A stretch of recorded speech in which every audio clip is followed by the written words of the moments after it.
ඔන්න කැඩේ බබාලට බබාට ආදරය කරන ඔයාලට මම පුංචි වීඩියෝ එකක් අරන් එනවා.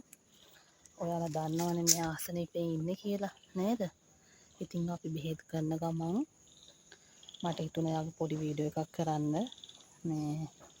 මේ දවස්වල අපිට වැස්ස අද දැන් ටිකක් පායනවා. යාව එළියට එක් කරගෙන ආවා. මේ තමයි අපි ගෙදර තියෙන තැන. ඒ ගෙදර තියෙන කුඹුරක් ළඟ. ඉතින් හරිම ලස්සන පරිසරයක් තියෙන්නේ.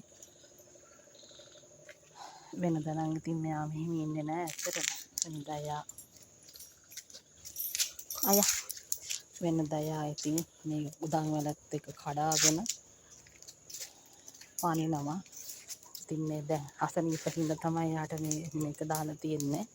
නැත්තම් මේ වගේ පාපටියක් දාගෙන යන්නත් බෑ. එයා එක කඩලා හපනවා. දැන් බර වැඩේ හින්දා තමයි මේක දාලා තියෙන්නේ. ඉතින් අපි චුට්ටක් එළියට එක්කම ගිහිල්ලා පෙන්නන්න තමයි යන්නේ. හරි ආසයි ඉතින් ඇවිදින්න. වැස්ස නිසා මේ දවස් ටිකේ එළියට එක්කම යන්නත් බැරි වුණා. පරිස්සම් කරගන්නත් ඕනේ. මොකද එක එක වජාරාව කන්න යනවා ගල් කනවා.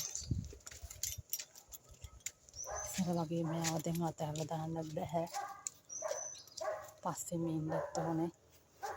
ඉතින් මෙතෙන් ඇවිල්ලා තමයි හින්දා මෙයා බලාගෙන ඉන්නේ හොකට. ගෙදර කට්ටියක දිහා. කැලේ මොකද කරන්නේ? කවුද ඉන්නේ? කවුද ඉන්නේ? අන්න කවුද කියලා. කවුරුත් නැහනේ. නෑ නේද? කවුද ඉන්නේ? ආෂා අපියා. නේද?